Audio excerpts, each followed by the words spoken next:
अंबरनाथमध्ये श्रीकांत शिंदेंचा रवींद्र चव्हाणांना धक्का. राष्ट्रवादीला सोबत घेऊन शिवसेना सत्ता स्थापन करणार. याआधी भाजपने केला होता सत्ता स्थापनेचा दावा.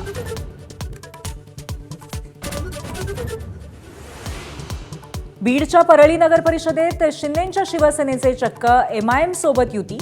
कोण एमआयएम माहीत नाही, युतीच्या प्रश्नावर शिंदेंचं उत्तर. तर आता बंड आणि तत्वांच्या गप्पा थांबवा, ठाकरेंच्या सेनेचा हल्लाबोल. विलासराव देशमुखांचं महाराष्ट्रासाठी योगदान विसरता येणार नाही. लातूरमधल्या सभेत अजित पवारांचा रवींद्र चव्हाणांवर हल्लाबोल. शरद पवारांनी मोठेपणा दाखवल्यानं विलासराव मुख्यमंत्री झाल्याचं केलं स्पष्ट.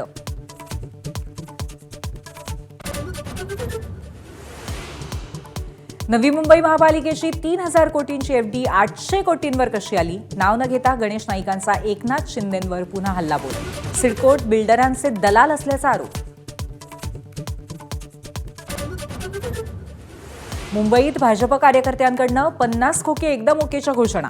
मुंबई महापालिकेच्या चेंबूरमधील वॉर्ड क्रमांक 173 मधला प्रकार.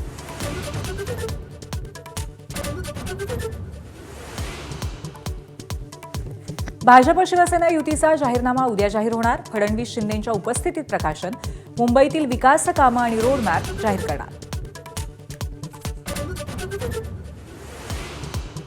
मुंबईवरून ठाकरे आणि भाजपमधला संघर्ष टोकाला. फडणवीसांच्या हातात काही नाही, वरचे आदेश पाळावे लागतात.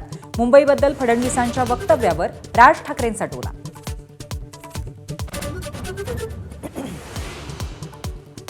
पश्चिम बंगालमधल्या ईडीच्या छापेमारीच्या विरोधात मुख्यमंत्री ममता बॅनर्जींचा मोर्चा. पक्षाचे कागदपत्र पळवल्याचा केंद्र सरकारवर गंभीर आरोप.